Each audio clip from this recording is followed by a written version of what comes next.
Teamgroup unveils world's first dedicated waterblock for Gen 5 SSDs. The International Computer Show Computex is in full swing right now, and this year we really got to see a lot of interesting things.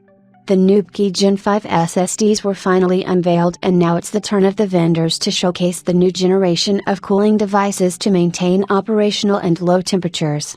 Among them is the world's first dedicated all-in-one AIO cooler just for SSDs. Previously we have seen a wide range of air coolers for SSDs, but Teamgroup has beaten the odds and shown the world's first liquid cooler designed only for SSDs.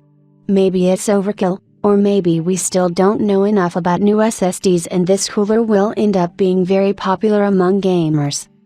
It is essentially a standard 120mm radiator fan attached to a waterblock that is mounted on the SSD.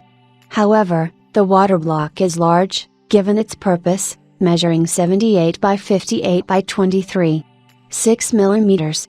It is designed to work with an M.2 Type 2280 SSD, which is a 22 mm by 80 mm storage bar, which is the standard size for most M.2 drives. Teamgroup doesn't say how much heat this cooler can dissipate, but it doesn't have to do much. According to Tech, a Gen 5 SSD will probably only need 14 watts for continuous operation, but sometimes it can reach 25 watts. By comparison, the 120mm AIO is typically used for mid-range CPUs with a TDP of 65 to 125 watts.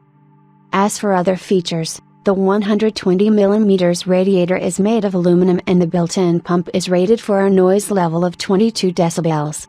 The included fan offers RGB illumination, has a maximum spin speed of 2,200 revolutions per minute and is rated for a noise level of 39 decibels.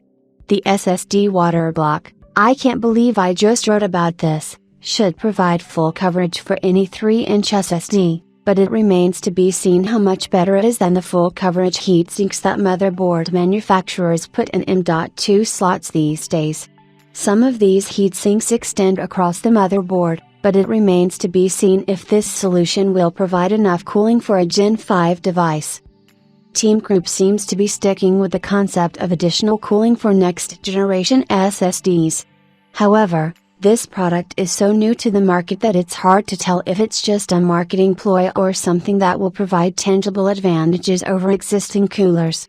Regardless, it has been previously reported that Corsair is comparing Gen 5 SSDs to processors because they come naked and you will need to buy your own cooling for them. If that's the case, and users have to choose between a bulky air cooler with a tiny fan or liquid cooler,